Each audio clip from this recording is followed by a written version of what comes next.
Baik, kembali lagi di channel Quick Story. Apa kabar teman-teman semuanya? Yang jelas dalam keadaan sehat ya. Mari kita simak informasi sebagai berikut. Ribuan honorer K2 di daerah ini diproses jadi PNS. Kalimat Bupati menggetarkan jiwa.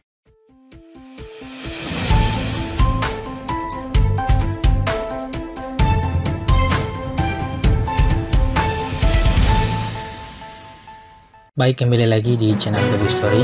Pada kesempatan kali ini kita akan memberikan informasi update, informasi terbaru seputar tenaga honorer. Informasi ini kami kutip dari laman website cpnn.com. Informasinya yaitu ribuan honorer K2 di daerah ini diproses jadi PNS. Kalimat Bupati menggetarkan jiwa. Simak informasinya baik-baik. cpnn.com Sentani di tengah ketidakpastian nasib non-ASN terkait kebijakan penghapusan tenaga honorer mulai 28 November 2023. Pemerintah Kabupaten Jayapura, Papua mengambil keputusan tegas.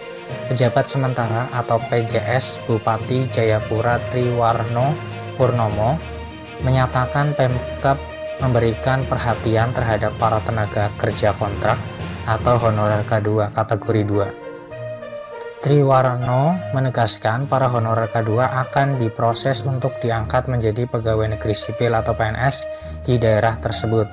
Namun pengangkatan menjadi PNS diprioritaskan untuk honorer K2 yang telah lama mengabdi, tentunya dengan standar dan ketentuan berlaku.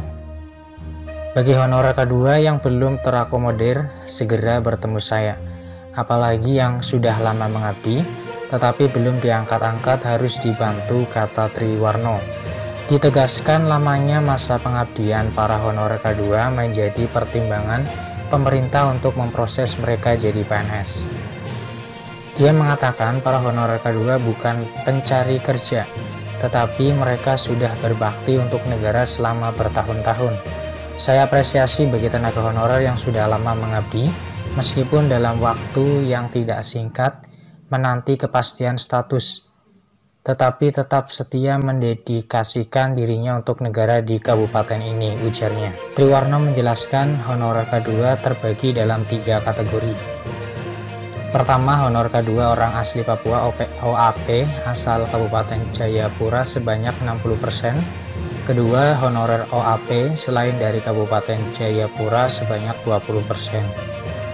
Ketiga, honorer K2 non-OAP sebanyak 20%. Jadi ada 3 kategori, yakni OAP yang adalah orang asli Kabupaten Jayapura, lalu OAP yang bukan asli, dan non-OAP katanya lagi. Disebutkan jumlah tenaga honorer K2 di Kabupaten Jayapura kurang lebih 1.000 orang. Nanti akan didata siapa saja yang masa pengabdiannya lebih lama, maka akan menjadi prioritas untuk diakomodir menjadi PNS. Bagi para honorer K2 harus bersabar sebab pemerintah tidak menutup mata. Kami akan mengakomodir terutama yang sudah sangat lama mengabdi, ujarnya penanggung jawab Bupati Jayapura. Demikian informasi yang bisa kami share, semoga bermanfaat. Tetap semangat dan optimis. Terima kasih atas perhatiannya. See you next time. Assalamualaikum warahmatullahi wabarakatuh.